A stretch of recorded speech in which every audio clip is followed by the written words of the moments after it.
थोड्या वेळापूर्वी government of महाराष्ट्रानं म्हणजेच सीईटी सेलनं बीएससी नर्सिंगचा जो काही कॅप राऊंड 1 होता ना त्याचा रिझल्ट अनाउन्स केलेला आहे. म्हणजे सिलेक्शन लिस्ट आहे ती सीईटी सेलच्या ऑफिशियल वेबसाईटवर अपडेट झालेली आहे. ज्या मुलांनी चॉईस फिलिंग केली होती कॅप राऊंड 1 साठी तर ते मुलं सिलेक्शन लिस्ट जी आहे ती डाउनलोड करून त्या ठिकाणी आपलं नाव चेक करू शकतात. जर तुमच्या नावाच्या समोर एखाद्या कॉलेजचे नाव असेल त्याचा अर्थ असा होतो की ते कॉलेज तुम्हाला अलॉटमेंट झालंय.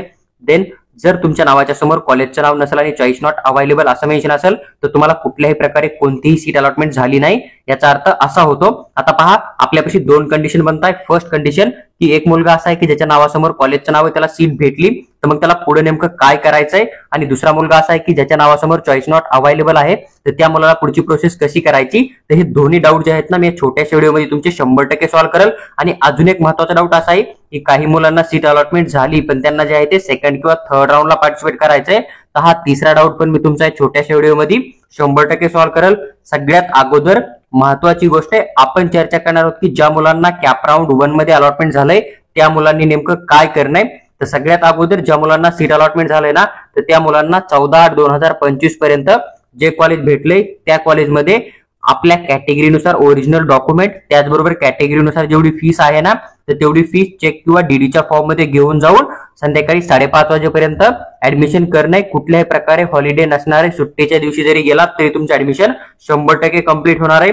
त्याचबरोबर सांगितलेल्याप्रमाणे तुम्हाला सगळे ओरिजिनल डॉक्युमेंट सोबत ठेवणे आणि जी काय तुमची कॅटेगरी आहे कॅटेगरीनुसार जी काय फीस आहे ना तर त्या फीसचा डीडी किंवा चेक तुम्हाला त्या ठिकाणी सबमिट करणे.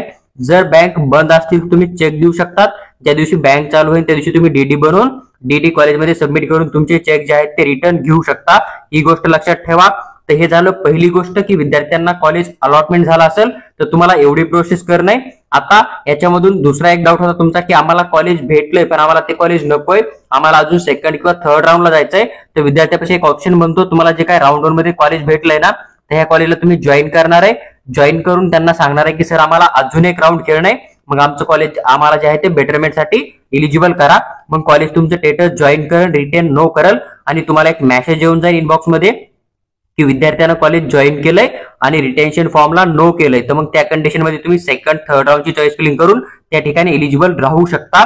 आणि सेकंड ऑप्शन तुमच्यापाशी असा येतो की जर तुम्हाला कॉलेज आवडलं असेल तर तुम्ही त्या ठिकाणी तुमचा रिटेन्शन फॉर्म भरू शकता आणि त्याच कॉलेजमधून तुमची डिग्री तुम्ही कंटिन्यू करू शकता. तर हे दोन्ही ऑप्शन आहे तुमच्यापाशी. ज्यांना सीट भेटली ते विद्यार्थी कॉलेज जॉईन करून बेटरमेंटला अपग्रेडसाठी पण जाऊ शकता सेकंड थर्ड राऊंडला. किंवा मग जर तुम्हाला कॉलेज आवडलं असेल तर तुम्ही त्या ठिकाणी रिटेन्शन फॉर्म भरून त्याच कॉलेजमधून तुमची डिग्री 100% कंटिन्यू करू शकताय.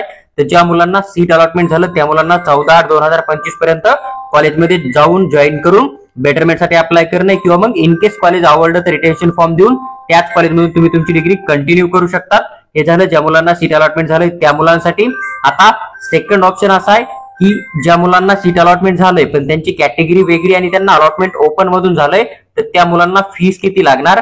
आता हा पहिला विद्यार्थी तुम्हाला दिसतोय. जर आपण याचं नाव बघितलं आणि याच्या नावासमोर बघितलं तर कॅटेगरी ओबीसी दिसते आणि ह्याची जी समजा अलॉटमेंटची प्रोसेस आहे किंवा कोटा आहे ना तो तुम्हाला ओपन दिसतो. पण हा विद्यार्थी ओबीसी कॅटेगरी मधला ह्याला सीट जरी ओपनची भेटली असेल ना तरी याला या ठिकाणी जी फीस पेमेंट करायची ना तर ती कॅटेगरीचीच करायची. म्हणजे याला सीट जरी ओपनचं भेटलं असेल तरी याला ओबीसी कॅटेगरीचीच फीस द्यायची. याला सीट ओपनचं का भेटलं कारण हा इथला टॉपर विद्यार्थी आणि ह्यानं आपली सीट जी आहे ना ती ईएमडी केली. म्हणजेच याच्या नावासमोर ईएमडी का आलं कारण ह्यानं आपली सीट जी आहे ती डोनेट केली. ही गोष्ट लक्षात ठेवा.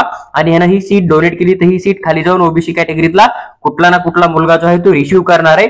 म्हणजे जे मुलं जास्त स्कोरले असते त्यांना कॅटेगरी सोडून ओपन कॅटेगरीची अलॉटमेंट केली जाते सीट आणि त्यांच्या नावासमोर ईएमडी येतं.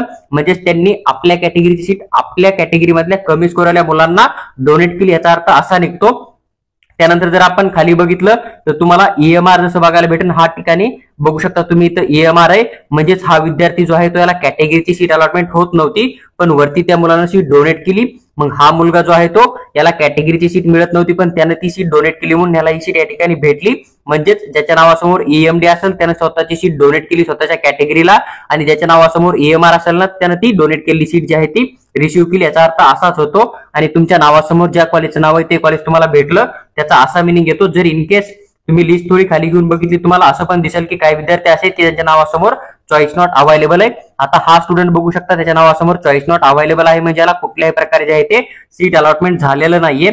जर इन केस तुमच्या नावासमोर चॉईस नॉट अवेलेबल येत असेल तुम्हाला कुठल्याही प्रकारे कॉलेज मिळत नसेल तर तुमच्यापाशी एकच ऑप्शन आहे की तुम्हाला काय करणं आहे, वेट करणं आहे. जो आपला कॅप राऊंड 2 आहे ना, त्याची नोटीस कधी येईल, त्याची ज्यावेळेस चॉईस फिलिंग ओपन होईल त्यावेळेस तुम्हाला चॉईस फिलिंग करणं आहे. मग जो कॅप राऊंड 2 चा रिझल्ट जाईल ना, त्यामध्ये तुम्हाला सीट अलॉटमेंट केली जाईल आणि तुम्हाला सीट अलॉटमेंट झाली तर मग आता जी आपण विद्यार्थ्यांना प्रोसेस सांगितली ना अलॉटमेंट झालेल्या, तर त्या पद्धतीने तुम्ही जी आहे ती कॅप राऊंड 2 च्या नंतर तुम्हाला सीट मिळाल्यावर तुम्ही तशीच प्रोसेस करून तुमचे ऍडमिशन कंप्लीट करणार आहे किंवा मग जॉईन करून त्याला थर्ड राऊंड साठी तुम्ही बेटरमेंटला जाऊ शकतात. इन केस जर तुमचा काही डाऊट असेल तर तुम्ही कमेंटमध्ये करा, आम्ही तो डाऊट सॉल्व्ह करायचा नक्की प्रयत्न करू, किंवा तुम्ही आम्हाला व्हॉट्सअपवर मेसेज करू शकता, आम्ही तिथं पण तुमचा डाऊट सॉल्व्ह करायचा नक्की प्रयत्न करू. किंवा तुम्हाला DPT medical consultancy through paid counselling किंवा पर्सनल गाईडची रिक्वायरमेंट असेल तर तुम्ही आम्हाला व्हॉट्सअपवर मेसेज टाका, आम्ही तुम्हाला तिथे सविस्तर माहिती नक्की शेअर करू. आणि एक गोष्ट लक्षात ठेवा, चॉईस फिलिंग करताना जसं मी सांगत होतो तसं चांगले कॉलेज बघून करा, कारण काही मुलं असं आहे की त्यांचा स्कोर खूप कमी ते आमच्याकडे जॉईन होते आणि त्यांना गव्हर्नमेंट कॉलेज पण भेटलेला आहे.